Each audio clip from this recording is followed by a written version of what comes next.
श्रीपरमात्मने नमः। श्रीमद्भगवद्गीता अथ ध्यानश्लोकः। भीष्मद्रोणतटा जयद्रथजला गान्धारनीलोत्पला शल्यग्राहवती कृपेण वहनी कर्णेन वेलाकुला अश्वत्थामविकर्णघोरमकरा दुर्योधनावर्तिनी सोत्तीर्णा खलु पाण्डवैरणनदी ಕೈವರ್ತಕಃ ಕೇಶವಃ.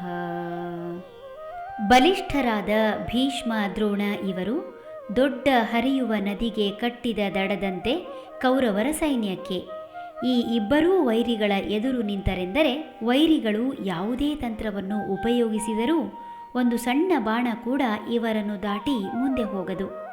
ಕೌರವರಿಗೆ ಇವರೀರ್ವರ ಮೇಲೆ ಇನ್ನಿಲ್ಲದ ಭರವಸೆ. ಇಂತಹ ದಡದಂತೆ ಕಾಯುತ್ತಿರುವ ಭೀಷ್ಮ ದ್ರೋಣರು ಒಂದು ಕಡೆಯಾದರೆ, ಜಯದ್ರಥನು ನೀರಿನಂತೆ ಚುರುಕಾಗಿದ್ದರೆ, ಶಕುನಿ ಇನ್ನೊಂದು ಕಡೆ ಕಪ್ಪು ಕಲ್ಲು ಬಂಡೆಯಂತೆ ನಿಂತರೆ, ನೋಡುತ್ತಿರುವಂತೆಯೇ ಹಡುಗಿನಂತಹ ದೈತ್ಯ ವಸ್ತುವನ್ನು ನುಂಗುವಂತಹ ತಿಮಿಂಗಲದಂತೆ ಶಲ್ಯನು.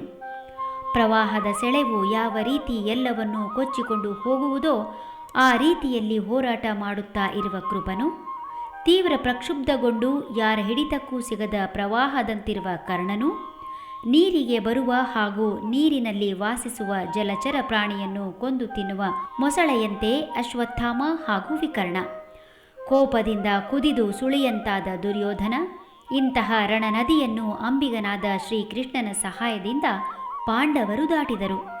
ಕೌರವರ ಸೈನ್ಯದ ಘಟಾನುಘಟಿ ನಾಯಕರನ್ನು ಪರಿಚಯಿಸುವ ಈ ಶ್ಲೋಕ ಇಂತಹ ನಾಯಕರಿರುವ ಸೈನ್ಯವನ್ನು ಬಗ್ಗುಬಡಿದು ಶ್ರೀಕೃಷ್ಣನ ಸಹಾಯದಿಂದ ಪಾಂಡವರು ಗೆದ್ದರು ಎಂಬುದನ್ನು ತಿಳಿಸುತ್ತದೆ.